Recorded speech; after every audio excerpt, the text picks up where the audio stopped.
Hello and welcome to Diverse and Inclusive Leaders, the podcast show where I interview the most inspirational and thought-provoking leaders of today and unearth their unique stories of diversity and inclusion to help inspire, educate and motivate others to make the world a better place.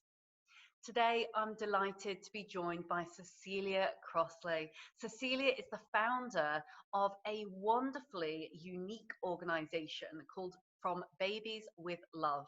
This brand actually donates 100% of its profits to orphaned and abandoned children around the world. The organisation is award-winning when it comes to being a social enterprise, and From Babies with Love supports over 7,000 vulnerable children to be cared for, educated, and going on to lead independent lives, which ultimately breaks the cycle of poverty. Some amazing achievements, I think, there, Cecelia. So without further ado, I'm really pleased to welcome you to the show and hopefully share a little bit about how you came to be on this epic journey, which I'm sure has taken you to people and places you couldn't have quite possibly imagined beforehand. Thank you so much. And yes, it certainly has, is the answer to your question. It's incredibly rewarding work. And it began it's a little bit of a life story way, in that my mum is from Brazil and my dad is from England.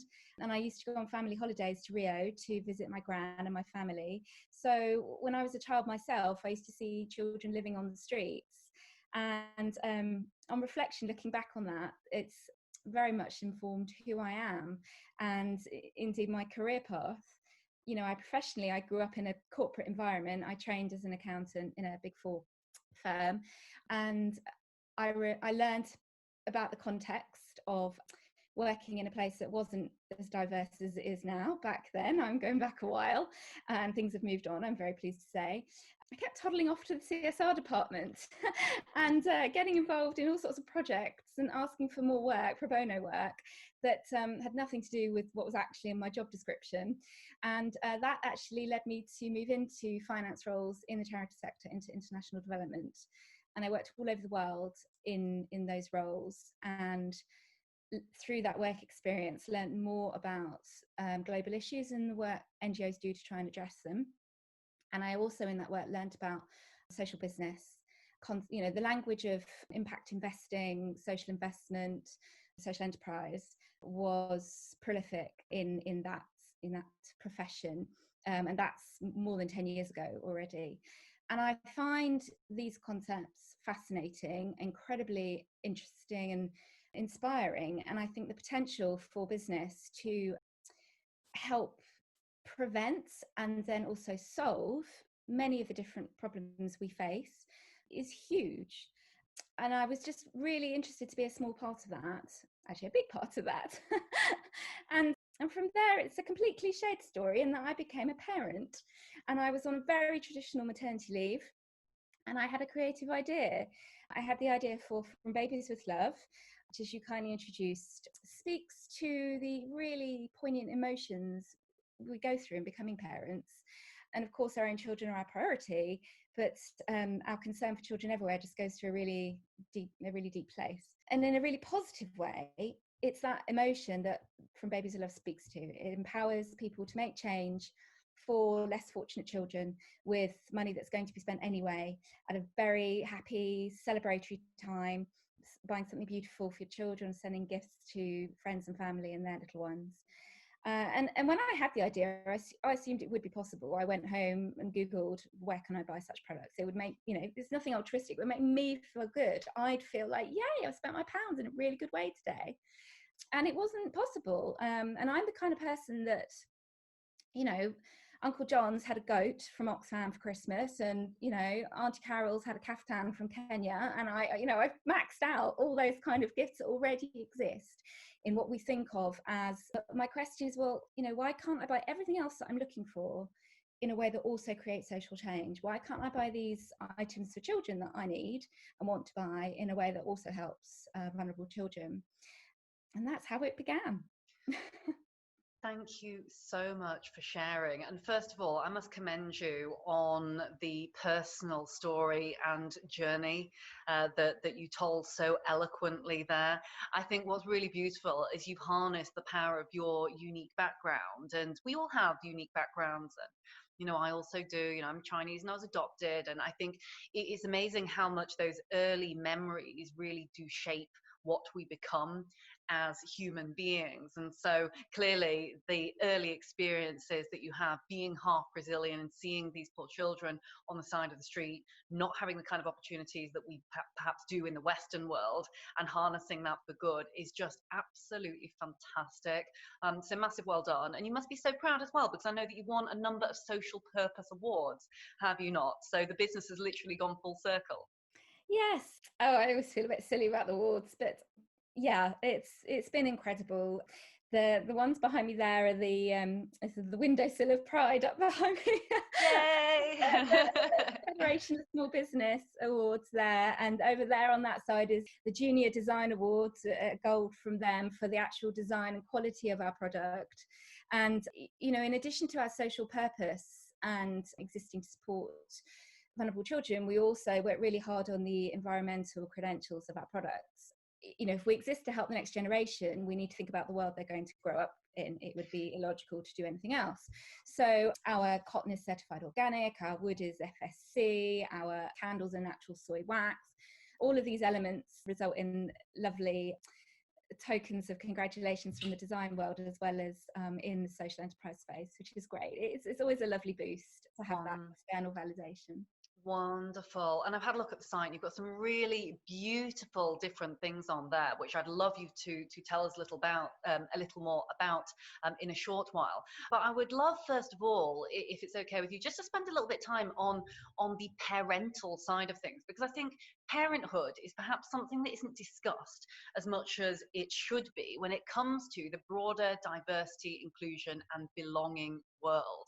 Actually, the vast majority of those within senior and also non-senior positions have either perhaps are a parent themselves, or will know someone within the family who is a parent, or has experienced someone within their family who go through this. And I think particularly whether you are male, whether you are female, taking paternity or maternity leave off, this is an absolute kind of critical time in our careers where, I guess we really do start to think about giving back to those future generations, and how we can harness the hard-earned pounds, as you called them, and give them back into something which is good, whether it be in a nice corporate way or whatever it is. I mean, I give out gifts frequently, or books and things like this as well, to those that I work with, customers and those I'd like to work with. And so this seems kind of the perfect opportunity to introduce something which is actually speaking of the personal ethos that you have, or perhaps do as a business. So I wondered, could you talk to me a little bit about just kind of the whole piece around parenting, and some of the experiences, I guess, that you have seen within the corporate world, and and then tell us in I suppose layman's terms, what is on offer, and what are these great gifts? How does it work with the doing good ecosystem? Sure, thank you. Yeah, so we contribute to gender strategy for our corporate clients. We realised there was a very simple way to innovate and add so much more value to spend that was taking place in large companies already by creating a service that is incredibly engaging. And the problem that we help to solve at its highest level is gender imbalance. We all know that attrition of working parents is a significant driver of gender imbalance at most senior levels. And so over the last 10 years or so, we've seen companies put in place and invest in programs that help retain the working parents, that talent group. And there's a financial business case for doing that, because the cost of replacing people who are, in our culture at around the time of becoming a parent, they're often middle or senior managers by that point. So highly trained, running large parts of the business, people that companies don't want to lose. So that the financial business case, they're more expensive to replace than they are to retain. But there's also that inclusivity business case, because if they leave at that point, then you have a triangle issue at your most senior level and gender imbalance. So we realised that as part of that programme to retain working parents, which will probably include things such as flexible working programmes, possibly some coaching support, possibly childcare on-site or emergency childcare provision arrangements, all sorts of different initiatives that create a culture for somebody to continue their thriving career and be a parent at the same time, no matter their gender. We realised that alongside those things, a simple gesture that communicates to that colleague how this incredible moment in their life and therefore their career is celebrated and appreciated, and that they are still very much part of the organisation in their role as a parent and as a human, can be done in such a more meaningful way than a bunch of flowers or something from the high street. And we noticed, because people were buying from us, from big corporates. So this is how, it was that feedback and customer insight, behaviour insight that showed us this spend was taking place. And we realised, well, there's this historical practice of a PA over here sorting out a bunch of flowers, and it goes on the manager's credit card. And a team member over there gets something from the high street, and the person in that division over there doesn't get anything because it just so happened their line manager didn't think about it. So you have this inconsistent practice and a missed opportunity to communicate very powerfully how much a company cares about a person as a working parent, and about that talent group, as I say. And we realised by bringing that together as a consistent process as part of the working parent strategy speaks volumes about people values. And then, of course, because of the inherent social impact in our model, it connects people's strategy with what's often called corporate responsibility strategy or corporate values, or how a company sees itself and its role in society, and it brings the two together. And for us, and what we do, it's two sides of the same coin. You receive a beautiful baby gift with quintessential products that you use in those early years, a blanket, a baby grow, a little hat, things like that. And it comes with the story of how the gift giver, your company, is how your gift is also helping a less fortunate child. And the products are beautiful, they're super useful. I spoke of the quality earlier, but it's that story, it's how it touches your heart at that time with your baby in your arms, how it makes you feel. That is what's special about it. And then what happens, from somebody working on the gender strategy, from their perspective, how does that continue to add value?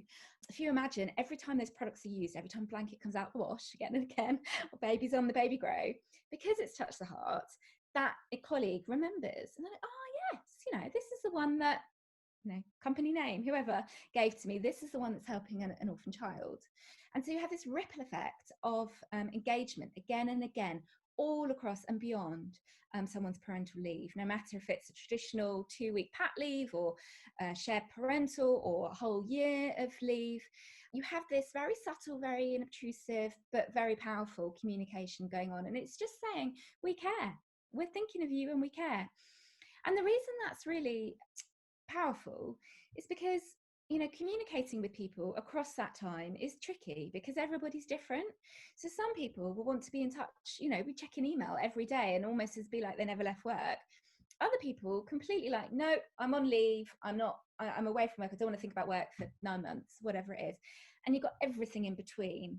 And it's a very simple, small, it's a gesture, but it's something that speaks across to all humanity. I always say those emotions we experience in parenthood, they cross culture, geography, religion, gender. It's something in our DNA. I have no idea of the science, but I know that to be true.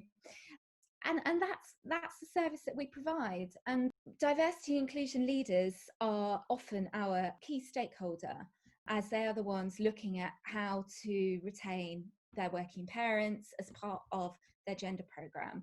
We often connect in with employee experience professionals, talent leaders as well, HR directors, but that inclusivity element is really the value we're driving as part of our service. Of course, then we connect with corporate social responsibility colleagues as well, internal communications, external communications. Every year we provide our clients a social impact report. And it's very short. We know people don't have a lot of time to read, but it's full of the most wonderful photos of the children that our clients are supporting. And each just has a few paragraphs about the change in those children's lives that our client has created through those gifts. And so for the CSR and comms colleagues who are stakeholders to our service, we support them just to share that story, because not everybody will go on a parental leave journey while they're an employee of a certain company, but everybody loves the story, and it's rewarding for everybody. So we help everybody share it in all sorts of different creative ways. I hope that's a good overview. Yeah. That's a fantastic overview, and you painted a really good picture there for those that didn't know from Babies with Love, or indeed people who weren't aware so much of what a social enterprise does. And I think the wonderful thing there that you said, not only about storytelling, which I think is absolutely, storytelling is woven almost into the fabric of our lives, isn't it? It's those stories that do touch our heart, to use your terminology there, and the things that touch our heart, the things that make us feel a certain way, are the things that we remember, and the things that we remember for a very, very long time indeed, more so than something that someone might have said, someone might have done, but things that make us feel filled with that joy at what is an incredibly emotional and wonderful time to go through. And the business case is absolutely not to be trifled with. There is a huge amount of drop off when it comes to high performing talent that we unfortunately lose. And so in a very, very good way to keep the engagement side of things going there, and harness the potential of talent that says, hey, we do care. And I think there is a huge, not only a trend, but I think this will be something that exists now for the foreseeable future, or at least one hopes so. The millennials, the zillennials, and those who are, frankly, millennials make up the largest proportion of today's modern workforce. And I think people are demanding organizations that do care. And so doing good and caring, it's significantly better for business, productivity, talent, profit, ultimately. So it makes absolute sense. And before we move into kind of the lightning round for today, to ask another couple of pieces around you and some of the inspirations that you've had throughout this journey, I wonder whether we could just speak very briefly about social enterprise and how we are ultimately and positively seeing there being a rise in terms of social enterprise, social purpose, and brands that are making sure that they're cultivating meaning when it comes to actually giving back to those various communities, which actually do sustainably matter for all of our futures. Yeah, there's an incredible momentum at the moment, and if I may say, I've been grappling recently with the phrase giving back, and I've actually decided I don't like it.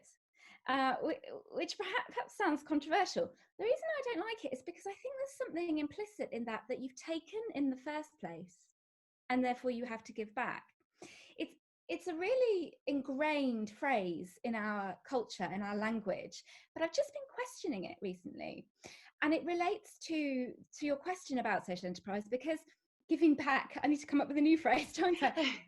We could just be giving. Yes. Does there need to be a reason to give? But I think what we were talking about is almost in the context of business. This is kind of, well, it is good to give back, and it is good to almost, I don't know, we're both struggling here, but almost it's like an ecosystem, isn't it? I think the proof of doing good being good for business, and this being almost slightly more holistic, there is certainly something to be said in that. Yes, I think the word holistic is excellent, and I think designing business models that don't cause damage in the first place is very much part of a social enterprise model. And where damage or issues have arisen and things in our society aren't going as well as we would like, addressing those into social enterprise models is what is so interesting about them. And social enterprises have that purpose written into their legal documents, their articles of association. So this is, it's taking what we might traditionally think of as cause-related marketing, or CSR, and just taking it forward a giant step. And that being legally enshrined. So it's not up to a marketing director, this year's strategy is, or somebody, the CEO changes and something changes. It's in the legal structure of the organisation. And the other core element to the commonly accepted definition of a social enterprise is that at least 50% of the profits, minimum 50%, are reinvested in that social purpose. And it happens in lots and lots of different ways, many, many different models. There are some huge companies out there that we think of as social enterprises. For example, lots of the building societies that are owned by their policyholders are social enterprises. They exist for the benefit of their policyholders, which are people like you and me in the community. The cooperative supermarket is another example of that model. The Big Issue, whose social purpose is to prevent and address homelessness, their model, the profit is going back through their vendors, their employees. I could talk for ages giving examples, but they all have those core elements in common. And I think the brilliant thing for diversity inclusion leaders at the moment, and what I've been really talking to many of our clients and D&I professionals that I meet about, is that there are, I have a growing network of social enterprise friends, of leaders of social enterprises, and many of them are serving large companies. But then they're not necessarily talking to the D&I department, the D&I director. They might be serving the head of IT or the head of facilities or the procurement director or marketing, different divisional heads providing services that they've won commercially because of the credentials of their service, and the pricing has won through competitive tender processing, that like any normal business. But because inherent in the provision of those services there will be social purpose, they will be enhancing inclusivity within that company through the supply chain. And one example I always love to give, because I think it's so easy for us all to relate to, or, everyone in a big company has an IT department, and there's a wonderful social enterprise who I hugely admire called Autocon, and their social purpose is to create employment opportunities for people on the neurodiverse spectrum and autistic people. And please forgive that I don't really have the technical understanding of the language in that area, but to speak in basic terms. So those employees of Autocon are outperforming in terms of the quality of IT solutions they are providing for the clients that they serve. And through that IT service provision, there is more diverse range of neurodiverse people contributing to the achievements of that company.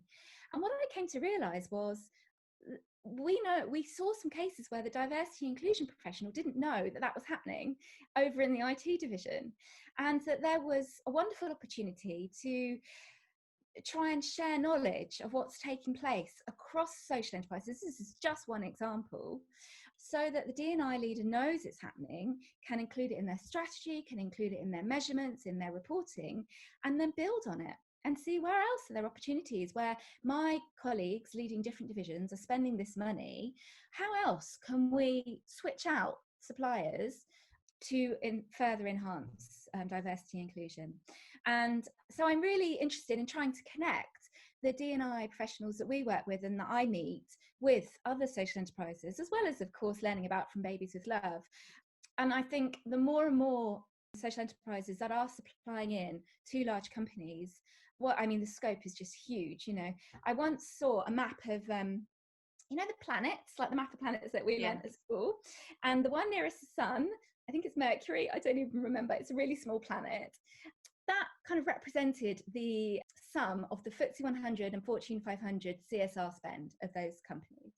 And then it was like Jupiter or Saturn that was the procurement spend of those companies. So that's my little stick that in your memory. That's the opportunity that I think is really exciting, that From Babies with Love is part of, but actually there are loads of different social enterprises, each with their different social purpose, providing different products and services to large corporates that are creating change and absolutely increasing inclusion. I always say, in fact, every social enterprise has inclusivity at its heart. They all exist to make the world a better place for everyone in their different ways. So I feel like, you know, we're brothers and sisters in arms with D&I professionals. Our goals are, you know, connected in so many ways. So I just think there's a huge opportunity to work together more, and that's I hope that continues to grow. I couldn't agree more. And I love that you touched there on the procurement and supply chain side, just as a side note, because again, could quite happily do another whole podcast about inclusivity in the supply chain. So I often hear executives, I still hear executives these days saying, oh, well, you know, how much does D&I have to do with our particular division or which or whomever? Actually, when you start talking about CSR and you start talking about other aspects, people realize that actually D&I and certainly inclusive business practices touch every different aspect of the organization. We did a workshop some time ago, and we had a brilliant session on building inclusivity into your supply chain. And as you have there explained perfectly in this example, is a huge amount of cash is ultimately being spent anyway within procurement. A simple switch out there, and hopefully we mean this in the nicest possible way for people who are listening in thinking, oh goodness, switching out elements of the supply chain. I know it can be tough already to get business products, services, etc.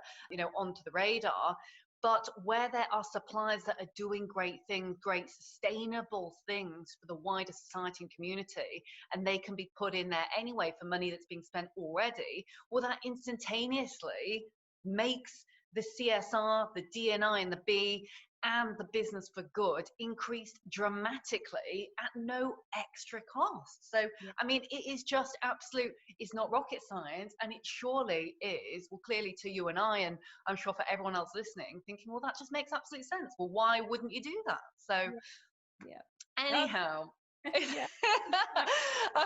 So very quickly, just going into our lightning round for today, Cecelia, I'm going to ask a couple of quick questions because I know that we've got lots and lots of things where we will be seeing and hearing from you in abundance throughout everything else that we are doing within DAR Global. But I wanted just a couple of key topics before we round off for today. But I wondered, who has been your biggest inspiration to date, personally or professionally, I should add?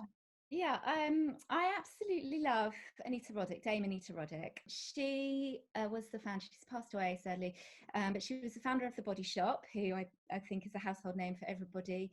And she was pioneering corporate social responsibility on the high streets, empowering you and I, members of the public, to, behave as a citizen rather than a consumer, to make those choices with our pounds. For her, it was about the environmental production of products and also human rights inherent in the supply chains of her, her global supply chains, and animal rights as well, of course, back in the 80s.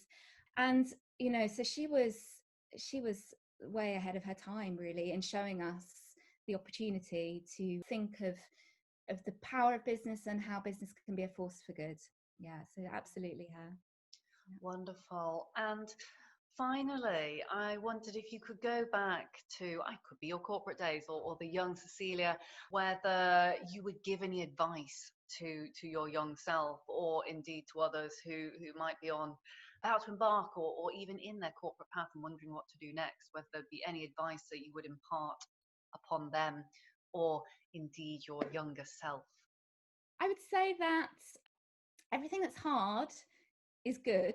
It means you're learning, and I think you learn most when you're out of your comfort zone, even though that's hard. Mm-hmm. And I think over the years I've somehow become comfortable being out of my comfort zone. Being on the edge of chaos might be another way of putting that, but I think I've noticed it more recently, and I suppose being entrepreneurial, because if you're an entrepreneur, you're like inherently in that word, I would say you're doing something you've never done before, and quite possibly doing something that nobody's ever done before. And as my younger self, I was trained very highly in a very niche area, and expected to know everything about that particular niche. And if I didn't know something that I was supposed to know, I thought, oh God, that means I'm stupid. Oh my God, this is a disaster. And I've moved from that environment to where I am now, which is I'm doing something new every day. I'm solving a problem that no one might have solved before, regularly. and that's innovating, right? And learning, and that's not always easy, but it's good. That resonates with me, and I'm sure it will resonate with so many people who are listening in today. So thank you very, very much indeed, Cecelia, for joining us. It's been an absolute joy having you on the show. Thank you so much for having me. You're so welcome. And just as usual, I always do my very quick summary here at the end. And, you know, it's been a real joy to actually really explore the wonderful benefits and idiosyncrasies of social enterprise, and certainly the journey that you have been on. But I think some of the key points really are that I've taken away from today, and I hope others will, are that absolutely anyone can make a difference. Absolutely anyone can make a difference, whatever the size of your organization, and especially to those, in fact, who are working for larger organizations that have got spend and you do care about what happens, whether it be to your talent pipeline, whether it be about harnessing the potential of others that you don't want to lose when it comes to returners to work, or whether it be just simply about showing that you care. Really look hard into the supply chain and look hard into what your existing practices are, because there are really simple, unique and wonderfully joyous ways to actually impact that through very simple means, and through working with suppliers and individuals like Cecelia and from Babies with Love and all the other social enterprises out there that really do care and care about making a difference. And so a very small thing in your day, or a very small question to ask, or a nudge of your D&I or your HR team just about your supply chain could be all that makes a huge or astronomic difference to someone else's life. So, you know, that's certainly what I've taken away. And I really, really hope that people can make sure they check out not only more about your personal story, Cecelia, but also from Babies with Love and from other social enterprises. And just keep up the fantastic work. You're doing a brilliant job. Can I finish? You've made me think of a wonderful quote from Dame Anita Roddick there. Can I? Yes, of course. Please do. Please do. Once said, if you think you're too small to have an impact, you've never been in bed with a mosquito. I love that quote. I love that quote. I detest mosquitoes, but oh my God, is it true? It is so true. And the other piece, actually, that you're sparking my imagination now and thinking of things. But another thing that you said, actually, which I think was a real key piece, was, and again, to everyone else out there who's listening, is you really do remember how people made you feel, more so than many other things that happen in life, both personally and professionally. So really harnessing the feelings of something that is good is critical. And so if you can do that to make a difference, please do. So thank you very, very much again for tuning in, everyone. My name is Leila Mackenzie Dellis, and you've been listening to the Diverse and Inclusive Leaders podcast show with you every week. All of the show notes from today will be at the end of today's show, so don't worry if you didn't manage to capture everything. You can visit us at www.dialglobal.org/podcast and check out all of the information and everything that we've learned today with Cecelia. So thank you very much, and we'll look forward to seeing you again very, very soon. Thank you so much for watching the Diverse and Inclusive Leaders podcast. Please do feel free to hit the like button below. Or if you'd like to receive future notifications, do ping the notification bell here at the side. If you're interested in the audio version only, you can find it on the following streaming platforms. Any extra info and descriptions will be in the links below. Look forward to seeing you soon.